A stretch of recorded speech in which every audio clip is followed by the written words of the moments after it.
కాకినాడ జిల్లా యనమల ఇలాకాలో టీడీపీ నేతలు బరితెగించారు.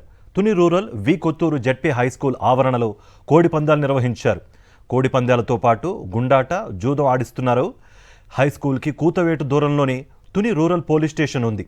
చదువుల తల్లి సరస్వతి నిలయమైన పాఠశాలలో అసాంఘిక కార్యక్రమాల నిర్వహణపై విమర్శలు వెల్లువెత్తుతున్నాయి. ఇటీవల ఇదే హైస్కూల్ ప్రాంగణంలో సంప్రదాయ సంక్రాంతి సంబరాలు నిర్వహించారు పోలీసులు. ఈ అంశానికి సంబంధించి మరింత సమాచారం మా ప్రతినిధి రాజు అందిస్తారు. రాజు, కార్తీక్, ఏదైతే మన యనమల రామకృష్ణ టీడీపీ సీనియర్ నేతగా ఉన్నారో, మాజీ ఆర్థిక మంత్రి, ఆయన ఇలాకాలో టీడీపీ నేతలు బరితెగించారని చెప్పుకోవచ్చు. ఏకంగా ప్రభుత్వ పాఠశాలలోనే అసాంఘిక కార్యక్రమాలను నిర్వహించే పరిస్థితికి దాపురించింది.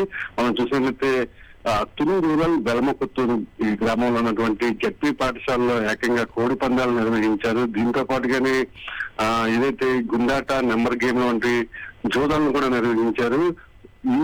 ఏదైతే ప్రభుత్వ పాఠశాలకి కూతవేటు దూరంలోనే Tuni police station, rural police station ఉంది. అయినప్పటికీ కూడా పోలీసులు ఆ ఛాయలకు కూడా వెళ్ళలేని పరిస్థితి అక్కడ కనిపించింది.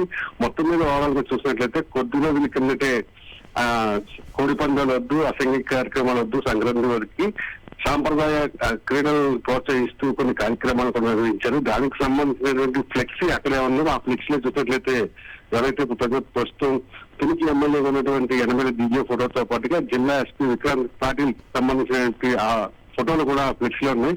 ఆ ఫ్లెక్సీ ఫోటో 6 ఫోటోల ముందే యథేచ్ఛగా టీడీపీ నేతలు పెద్ద ఎత్తున కోడి పందాలు, గుండాట్లు నిర్వహించడం సర్వత్రంగా విమర్శలు వెలువడుతున్నాయి. ఎందుకంటే ప్రభుత్వ పాఠశాలలు ఇలాంటి అసంఘిక కార్యక్రమం నిర్వహించడం పట్ల విద్యాశాఖ మంత్రిగా ఉన్నటువంటి లోకేష్ గాని, పిఠాపురం నుంచి ఎమ్మెల్యేగా ఉన్నటువంటి డిప్యూటీ సీఎం పవన్ కళ్యాణ్ వీటి మీద ఏ విధంగా స్పందిస్తారని కూడా ప్రజలు ఆసక్తిగా ఎదురు చూస్తున్నారు. Karthik. Right Raju, thank you for the update.